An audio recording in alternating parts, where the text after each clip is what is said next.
క్వశ్చన్లో shop keeper ఒక article యొక్క మార్కెట్ ప్రైస్ మీద 12% డిస్కౌంట్ ఇచ్చాడంట.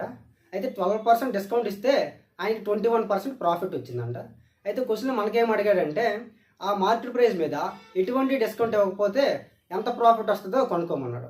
అది కనుక్కోవాలంటే మనకి మార్కెట్ ప్రైస్ కావాలి, కాస్ట్ ప్రైస్ కావాలి కదా. సో వాటి కోసం కాస్ట్ ప్రైస్ మార్కెట్ ప్రైస్ ఎలా వస్తాయంటే 100 minus discount by 100 plus profit అనేవి మనకి సిపి ఎంపీ వస్తాయి అన్నమాట. సో 100 మైనస్ డిస్కౌంట్ అంటే మనకి డిస్కౌంట్ అనేది 12% ఇచ్చాడు, ప్రాఫిట్ అనేది 21 ఇచ్చాడు. సో ఇది కాస్ట్ ప్రైజు, ఇది మార్కెట్ ప్రైజు. సో 100 నుంచి 12 తీస్తే ఇది 88, ఇది 121. 11తో ఎగ్జాక్ట్గా 8 టైమ్స్, 11తో ఎగ్జాక్ట్గా 11 టైమ్స్. సో ఇది మార్కెట్ ప్రైజు, ఇది కాస్ట్ ప్రైజు.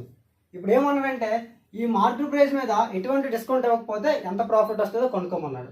ప్రాఫిట్ ఎప్పుడు మనం కాస్ట్ ప్రైస్ మీద కడతాం కదా. సో కాస్ట్ ప్రైస్ 8, మార్కెట్ ప్రైస్కి కాస్ట్ ప్రైస్ డిఫరెన్స్ ఎంత ఉంది? 3 ఉంది ఇంటూ 100. సో 3/8 ఇంటూ 100 అంటే మనకి ఎగ్జాక్ట్గా 37.5% ప్రాఫిట్ వస్తుంది.